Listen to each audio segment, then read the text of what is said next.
Capítulo 1, la reflexión de esta mañana,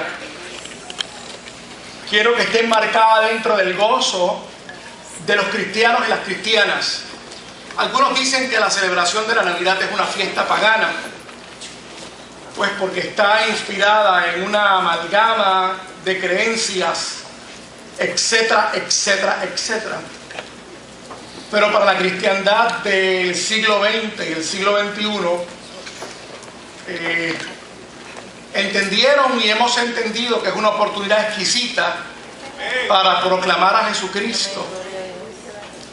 Y yo creo que en medio de la gente, del pueblo en que vivimos, inmersos por tanta comunicación, tanta mala noticia, creo que las celebraciones dentro del contexto de lo que somos nosotros como cristianos, es decir, dentro del orden donde lo primero debe ser primero, y que es primero, pues Dios es primero, esas celebraciones adquieren un mayor significado para la vida de los cristianos, e inclusive nos dan a nosotros y a nosotras la capacidad para que la misión y la visión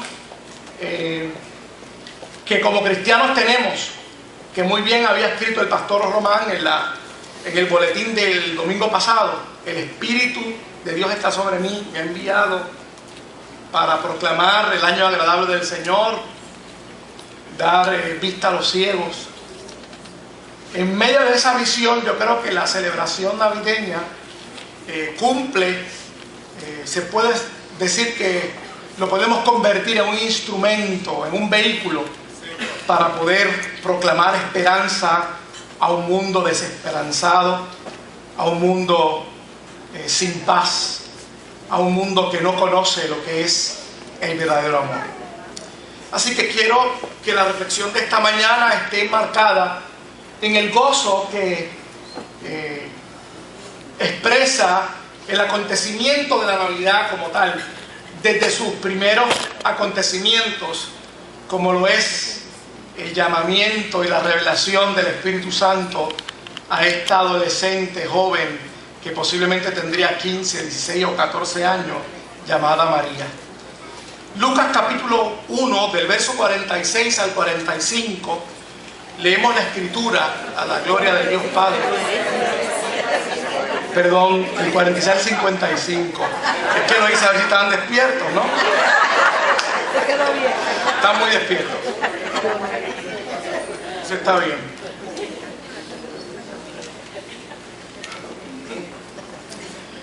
Y la palabra del Señor lee así, a la gloria de Dios Padre, Dios Hijo y Dios Espíritu Santo.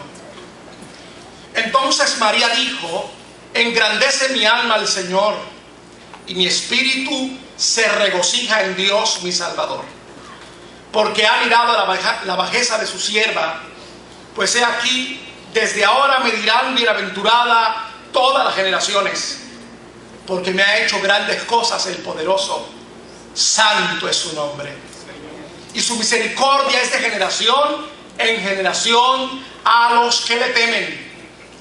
Hizo proezas con su brazo, esparció a los soberbios en el pensamiento de sus corazones, quitó de los tronos a los poderosos y exaltó a los humildes. A los hambrientos colmó de bienes, y a los ricos envió vacíos. Socorrió a Israel su siervo, acordándose de la misericordia de la cual habló a nuestros padres, para con Abraham y su descendencia para siempre. Esta joven de 14 años, posiblemente a los 16, ¿y por qué decimos más o menos esa edad? Porque para el pueblo de Israel, para ese momento histórico, aquellas que eran consideradas vírgenes fluctuaban entre las edades del 12 a los 14, 15 años. Era el momento donde la tradición decía que era una especie de compromiso tipo matrimonio, porque era como una reservación muy particular, y aunque los desposados no disfrutaban de todos los beneficios, ¿verdad?, que conlleva el matrimonio, pero sí había un respeto espectacular para esa relación de noviazgo y de compromiso. Así que esta jovencita tiene una experiencia muy particular, muy única. Y obviamente los teólogos y los eruditos bíblicos dicen que es imposible que posiblemente María haya dicho todo lo que se le atribuye que dijo en el Magnificat, como así conocemos esta porción de la Escritura. Pero ciertamente Lucas, como autor espectacular que le encanta recoger datos que los otros evangelistas no recogen, tiene que haber estado en la tradición de la iglesia primitiva y de los apóstoles, que este acontecimiento el cual nosotros estamos en esta mañana celebrando y obviamente tomando como punto de referencia para la reflexión, tiene que haber sido algo maravilloso, algo espectacular. Las palabras de esta mujer y la experiencia de esta joven, y obviamente en ese mensaje, en esa declaración, para nosotros también hay esperanza y hay unas premisas espectaculares que en este momento histórico en que nos ha tocado vivir, las podemos hacer nuestras y no celebrar la Navidad como la del 2010, la del 2011 o la del 2012, sino celebrándola en el significado de que Navidad es Emmanuel, es Dios con nosotros. Y obviamente al celebrar Dios con nosotros nos da la capacidad para proyectarnos en el futuro, en términos de hacer la voluntad de Dios, en términos de vivir para Dios, en términos de poder transmitir no solamente con nuestra predicación, sino con nuestra vida, la esperanza que produce Cristo en nosotros. La esperanza que es Dios en medio de su pueblo. La esperanza que es que el plan de Dios todavía está vigente para los 11 o para los 12 billones de habitantes que están sobre la faz de la tierra. Así que este canto nos da a nosotros la capacidad para hacer una reflexión y, como les decía ahorita, para que el gozo del Señor sea una realidad, no en términos de lo que podemos adquirir, de lo que podemos haber adquirido, de lo que podemos tener, de las cosas buenas que nos han ocurrido y de las cosas pues no muy buenas que Dios nos ha librado. No meramente por eso, sino por el contexto real de donde proviene el gozo y la alegría de la celebración de la Navidad, que repito, no es otra cosa que celebrar Dios con nosotros. Así que Lucas recoge muy bien esta expresión de María, y como les decía ahorita, algunos eruditos entienden que esta exposición teológica, que en su mayoría de los versos que leímos son referencias al Antiguo Testamento, a muchos salmos y pasajes del canon, es decir, de los primeros 5 libros de la Biblia, dicen es posible, un poquito difícil que se haya podido recopilar de esta chica. Sin embargo, no podemos a través del análisis crítico teológico menospreciar la experiencia, como les dije anteriormente, una experiencia muy profunda y muy válida espiritual que nos llega a nosotros en esta mañana para que usted y yo celebremos la Navidad con gozo y con alegría y podamos comenzar el año 2014, si así el Señor lo permite, con la alegría y la solidez que produce la experiencia de un Dios que está con nosotros, de un Dios que desea caminar con nosotros. Hay que también entender lo siguiente dentro de esta reflexión y dentro de esta perícopa que hemos leído, y es que Dios nos ha elegido por su gracia para ser recipientes de salvación y compartir con otros y con otras esa gracia, ese regalo de Dios, de Jesucristo y de la iglesia, que no es otra cosa de lo que tiene la iglesia, que es al Espíritu Santo. Y por último, la misericordia de Dios está vigente en el 2013 para el 2014. Y tenemos que proclamar esa misericordia. Tenemos que proclamar ese amor infinito, esa bondad de Dios, que es lo que ha sostenido hasta el día de hoy toda la cristiandad y todos aquellos y aquellas que han querido tener un encuentro con Dios. El contexto de esta narración es el que esta chica va a ver a su prima porque desea regocijarse con ella en la noticia de que también su prima está embarazada.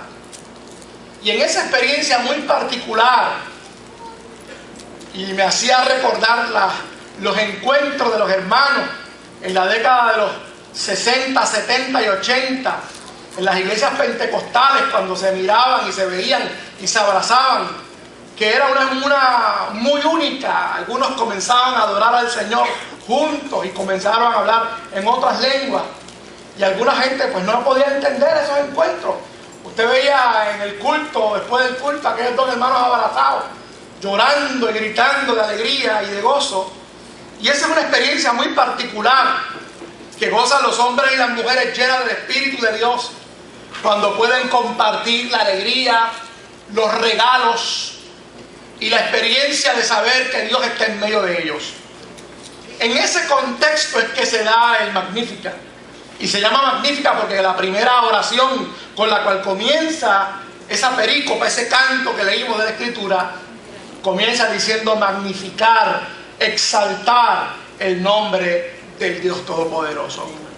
Así que esa expresión de alabanza y júbilo en primer lugar reflejan la expresión de gozo, de alabanza a un Dios maravilloso, a un Dios que merece todo reconocimiento en cualquier circunstancia.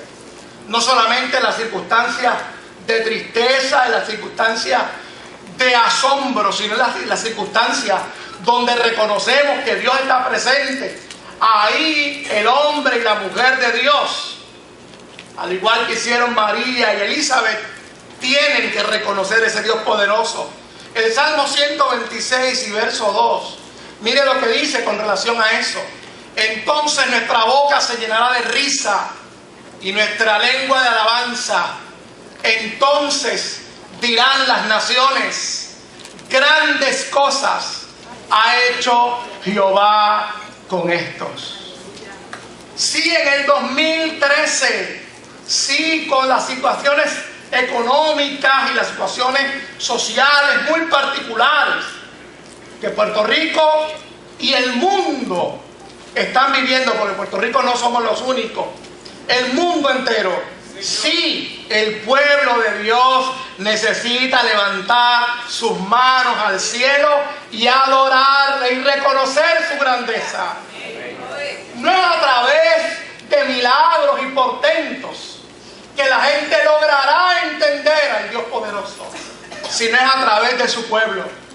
Es a través de gente que puede levantar sus manos donde quiera y reconocer la grandeza del Dios creador, la grandeza del Dios que nos ha salvado, la grandeza del Dios que te sostiene, la grandeza de su misericordia y su compasión todos los días para contigo y para conmigo. Por eso decíamos ahorita que nosotros nos damos por sentado las Navidades del 2013. No las damos por sentado. Reconocemos que si el Señor nos ha traído hasta aquí, ha sido por su gracia y por su misericordia. Ha sido por su amor, por su compasión.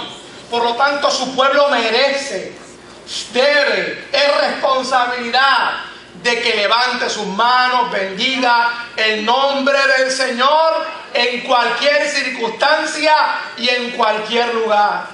Amén. El mundo reconocerá que Dios está con nosotros, porque hay una expresión de alabanza, hay una expresión de reconocimiento en su grandeza. El gozo por la elección de su gracia. En el verso 48 y el verso 49 expresan y reconocen que Dios es el que concede bienes y bendiciones.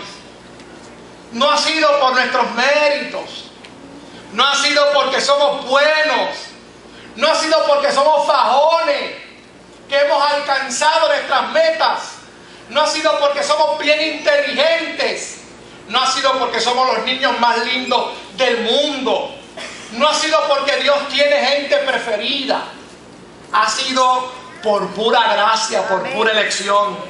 Primero de Corintios capítulo 1 y verso 27 al 31 dice lo siguiente: sino que lo necio del mundo escogió Dios para avergonzar a los sabios, y lo débil del mundo escogió Dios para avergonzar a los fuertes, y lo vil del mundo y lo menospreciado escogió Dios, y lo que no es, para deshacer lo que es, a fin de que nadie se jacte en su presencia.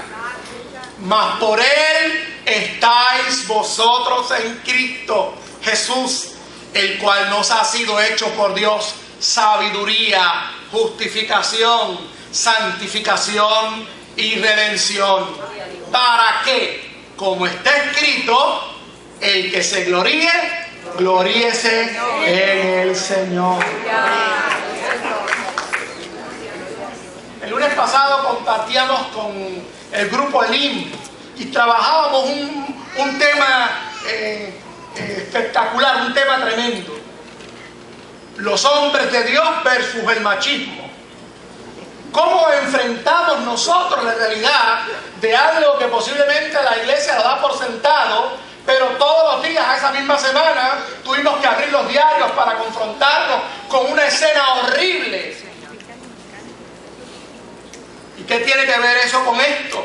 Óigame, que Dios usa a esta niña, a esta joven de 14 o 16 años para encarnar y traer a la tierra al Dios Todopoderoso, para que los hombres y las mujeres pudieran entender y tener redención, rompiendo los moldes. Lo de lo que no era, Dios creó un plan espectacular, y nosotros tenemos que dar gloria a Dios por eso, porque en medio de las circunstancias difíciles, en medio de los planes que aparentemente, como decían allá donde yo me criaba, no se cuajan, no se dan, y uno aprieta por aquí y se suelta por allá, y uno entiende que ahora es que Él, cuando viene a ver, no se da.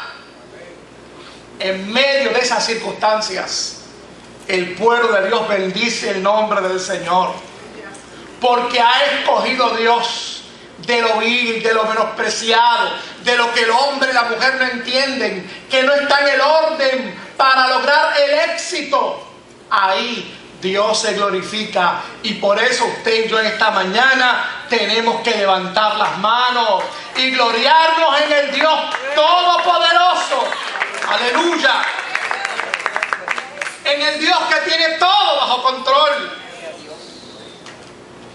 No podemos nosotros sencillamente aproximarnos a las Navidades del 2013 con un aguinaldo vacío, con un cuatro afinado, pero posiblemente sin contenido y sin sentido, aproximándonos como a ver qué pasa en el 2014.